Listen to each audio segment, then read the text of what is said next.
Happy Cherawa to everyone! Welcome to my channel, Urvashi's World. Sajibu nong panba Cherawa numitsida anoba chahina haurakpaga akoy pulap ay paminarasi haina isorda nizari. Cherawa se Manipur da yamna nungay ko angang oiringay daga chak sa ngantana thongaga lai da chalukat pa hana tanarapado ninjangay adagi ipam daga Cherawa gi pochega thin bachatpa imanaba imanabi marimata kairo lakay sing hinjang mathin Cherawa gi galana bado chak mathel Cherawa gi mayam chaba loirakan daga Cheraw chingka bachatpaga do yamna miss tawi adubu ay Manipur da laijadraga su festivity gi mutta chahi khudingi Cherawa se tawi aduna ngasi gi video sida akoy family se Cherawa kamaina celebrate taw kedo akoy pulam na yang minarasika.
thongbo almost loisale chana kang ho ready leire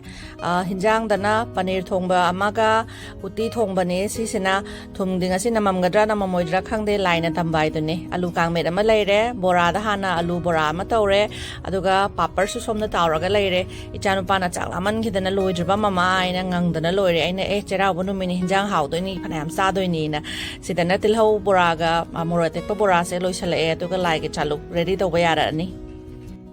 Finally, chak thongbo loire wasuwana baro mamang da chaluk se laigi katpa nang hona bai na hatho na ri ne mahau de kamai tau doi no khangde nga si se alai ge chaluk sem na bai na ready leire chak suna kan da thiraga chak mai da mairen simaga ngale